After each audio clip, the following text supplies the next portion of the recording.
Hey, what's going on, everyone? My name is Donovan, and today I want to do a follow-up video to another video I made a couple nights ago, all about the GPS and heart rate sensors on the Samsung Galaxy Watch Active 2. And so today's video is a follow-up because they gave an update literally the next day after I made the video, and in that update was a GPS fix. So today I want to talk about whether that GPS fix really did, in fact, fix the problems that I was having with the Active 2. So specifically what was happening with the Active 2 is that it was cutting off corners as you were making a lot of turns. It would cut off corners because it just wasn't getting enough GPS readings, and so it'd be cutting them off and making straight lines where you were making turns and things like that. So basically what I was getting was about 2/10 to 3/10 every mile that was getting cut off. So instead of running 1 mile, I had to run 1.02 miles before this would say that I was running a mile. And so that added to your average pace per mile. So it, ended up making it about an extra 14 seconds. So for this video, I want to compare it up to the Garmin VivoActive 4. I've been using these two watches for the last 3 days. And I wanted to go ahead and show you some comparisons. So I've done 2 runs, haven't gone out for a run yet today, but I wanted to just go ahead and show you what they look like on these 2 watches. So this was last night, so I went out for a 5.25 mile run. So this is on the Samsung app, and I'll go ahead and zoom in, and you'll see that if you watch the previous video, you'll see that it is doing much better. So here on these corners here, it would have like stopped here and then would have made like a big line right across here, and so it's doing much better. So instead of taking one reading here and one reading here, it's doing a couple here on that turn, and so it's doing much better job.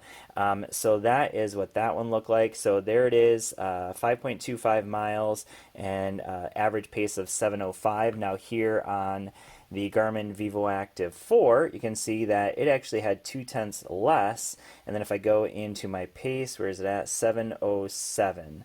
So very close. So that is definitely within margin of error in my opinion. So not too bad at all. So now we're going to go to another one. So this was a walk I went on yesterday. So obviously moving a little bit more slowly.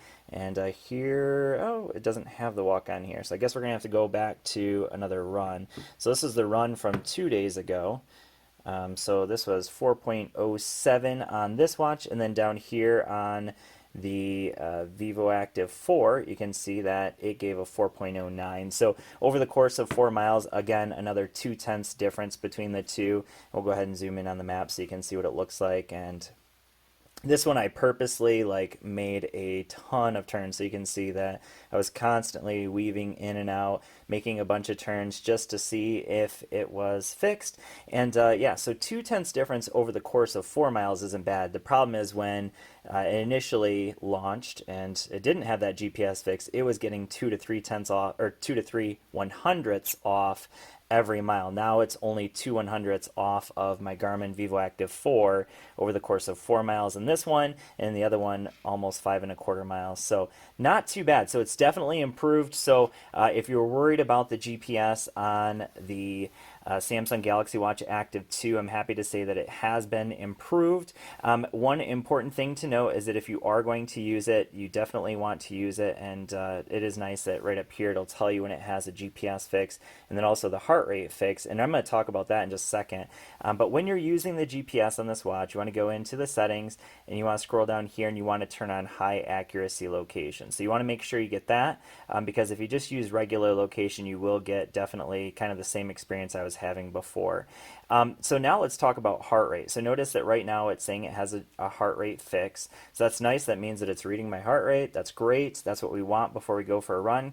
The problem is on paper, that's good, but in actuality, it's having trouble here at the beginning. For some reason, at the beginning of every single run, even though you get that heart rate lock on there, it's always having trouble reading it. And so that beginning, I'd say first 2 to 3 minutes for some reason, always seems to be a little bit off in comparison to the other watches I'm wearing. So right now I'm comparing it to the Garmin VivoActive 4. I also was comparing it to the the Coros Vertix, and it was having the same issue there. And so again, right here, this initial part, you can see that it actually wasn't even reading my heart rate, and then it spiked up.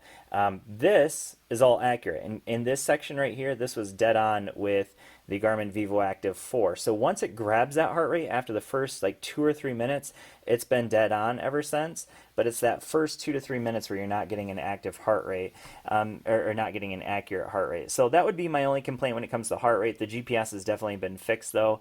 So a very solid watch. I'm going to be doing a full comparison of these two watches this weekend. So if you're interested in checking that out, definitely subscribe to the channel. Also, links down in the description for where you can pick up both of these watches. Thanks for watching. Hope this video has been helpful for you, and I will see you all in the next one. Peace.